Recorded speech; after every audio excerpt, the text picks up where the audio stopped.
Bon dia. La veritat és que el que acaba de dir Víctor, estic tan d'acord que tindria poc que afegir. I a vegades és una sorpresa que gent jove, perquè ja és una altra generació que està plantejant coses que alguns de nosaltres, la gent més gran, venim parlant des de fa molts anys. I estic d'acord amb el primer que ha aclarit, que efectivament nosaltres som exactament experts, vosaltres coneixeu això molt millor que nosaltres i per tant tenim moltes coses. Jo vaig afegir unes quantes consideracions. L'autopista del Saler és una anomalia completa. Era l'antiga autovia de Levante que havia d'entrar des de Madrid per el Llibnou i anar sent cap al sud. Actualment, aquesta autovia de Levante en realitat està assumida per unes noves autopistes, en particular per l'autopista del Mediterrani, que amb molta més lògica es va fer molt més cap a ponent, més cap a dins, i no per a deixar que va es començar a deixar.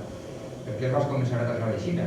Doncs perquè es va fer el projecte d'urbanització del Saler, que en realitat era una urbanització de luxe, i per tant una urbanització de luxe s'havia d'arribar en una autopista, inclús en uns ponts volants sobre l'Albufera. No sé si heu vist alguna de les imatges, són imatges reals, si les arribaren a projectar, en unes entrades particulars, una per a la zona d'esplai del nord, que era per al poble, diguem-ne, la més xicoteta, i dos grans espais al sud per a l'organització de luxe en entrades particulars i específiques.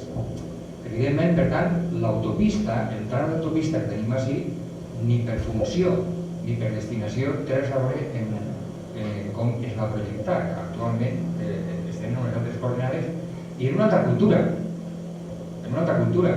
perquè la cultura de la sostenibilitat, de la...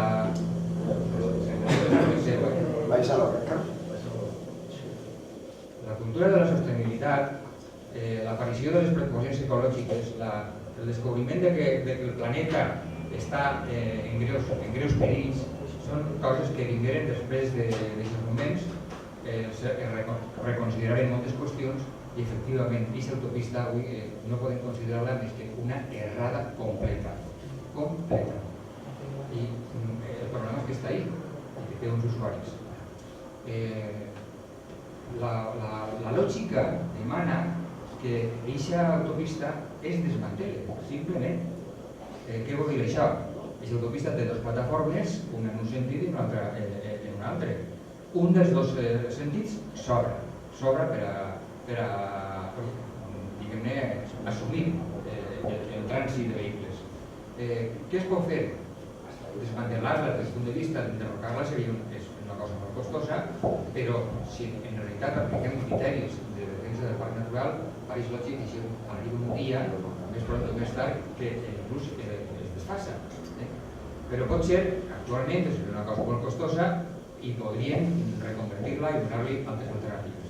Una de les dues plataformes, possiblement la que està més a l'est, no la de ponent, es podria reconvertir, com ja s'ha dit, en un boulevard, podria ser el nom, una via part, destinada, pot ser assumir estrictament el transport públic i, per supost, fer un gran accés per a bicicletes i peatons.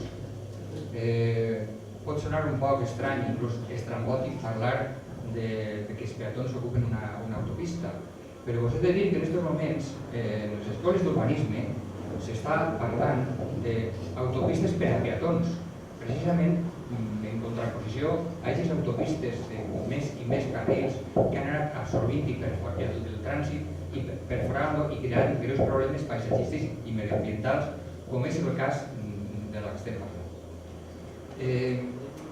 Aquesta és, per tant, una perspectiva immediata possible, no gens costosa, que seria que, com dic, una de les dues plataformes se reconvertirà en boulevard. Dissenyar-la no seria gens complicat, no seria excessivament costosa.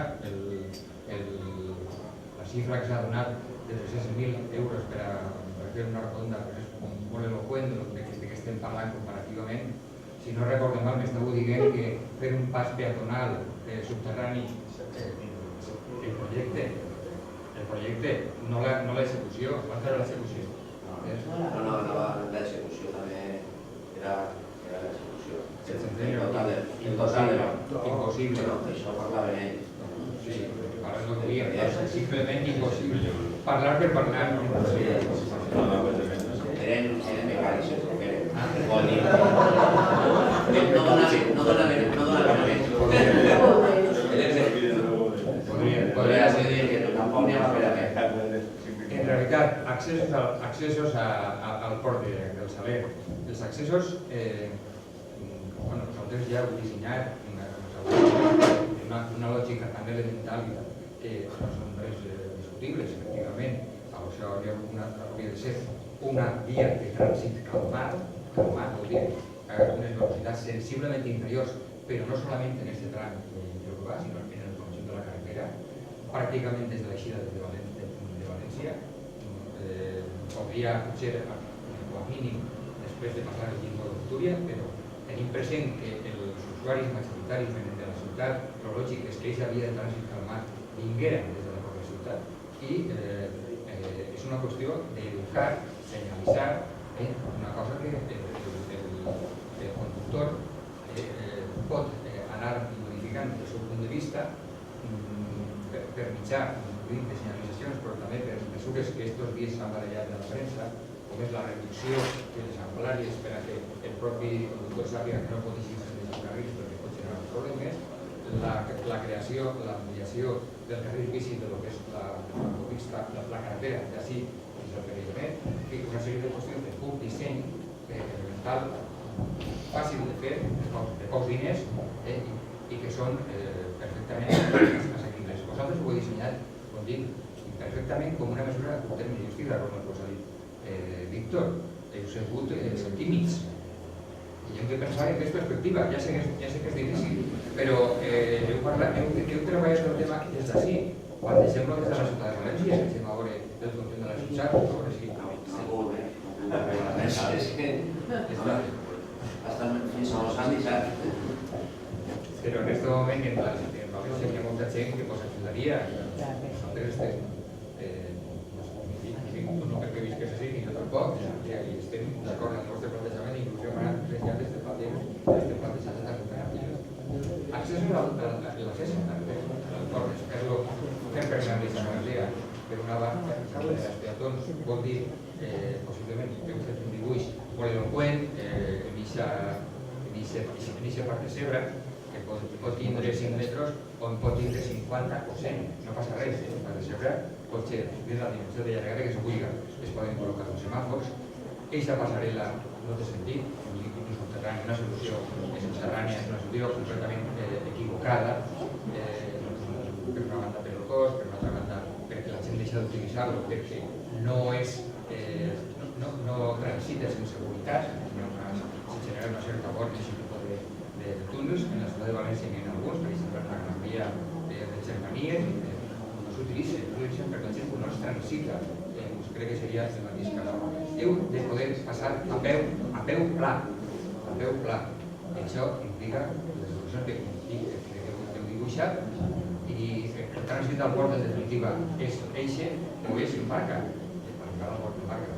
Vull recordar una cosa que ha estat prou oblidada.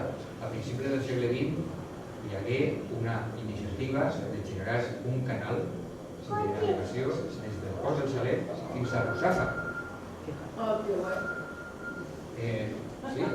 Avui en dia no podríem arribar a Russafa, però no podríem arribar a la Fonteta de Sant Lluís.